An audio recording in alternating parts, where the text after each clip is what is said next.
Hello guys, welcome to my YouTube channel, The Plug with Sister Angela. Thank you to my already existing subscribers. If you're new to the channel, please click on the subscribe button and hit the notification bell. If you like this video, give it a thumbs up. If you don't like it, give it a thumbs down. Now on to today's topic. I'm going to talk about a very, I would say, thorny issue for me that I've never ever, really dealt with. And the reason I am doing this video today is because I came across a story of a young lady very recently, I think during this week, on another social media platform that was very similar to my story, how they got infected with HIV, how they think they got infected with HIV because this person is still gonna test. But then the story was so similar to mine, and I thought to myself, wow, when something happened to you a long time ago, you assume that it's not happening anymore. People are behaving better, and people are not as savage as they used to be. Unfortunately, it's still happening, guys, and I want to talk about it today on this video.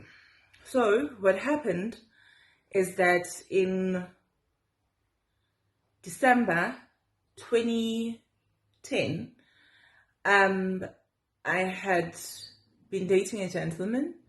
We dated, a few dates, went out, and finally on this particular night, it was time to do the dance.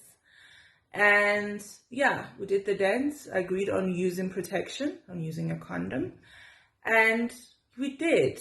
But in the midst of everything, he removed the condom. I wasn't aware.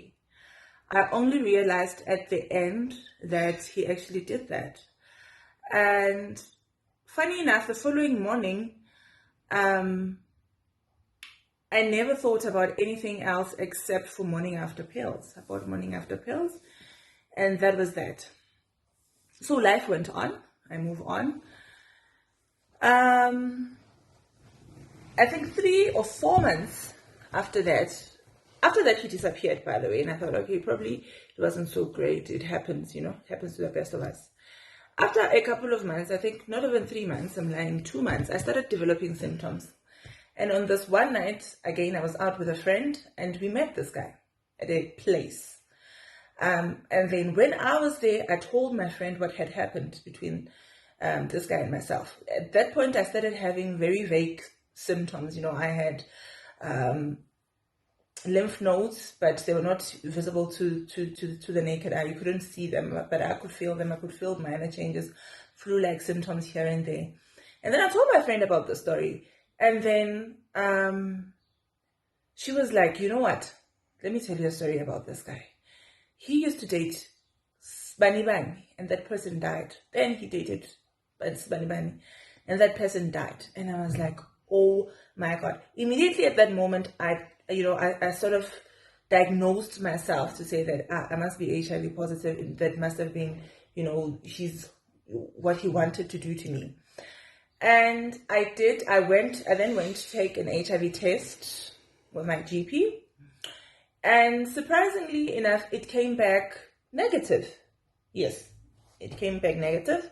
I did an ELISA. But I knew, I was convinced that I was HIV positive. Then I went back to my doctor and I asked for another test, more conclusive test. I started reading a bit. Okay, yes, I had just graduated as a nurse, but not having, a lot of information. And then I read about a test called the PCR, the polymerase chain reaction test. And I thought, okay, I need to get this test because it can give me results quicker, since the test that I took is negative. And then we did a PCR. It came back and was positive. Yes, it was positive. And then let me just quickly move to what happened after a couple of months. I think after 6 months, the same happened again with another guy.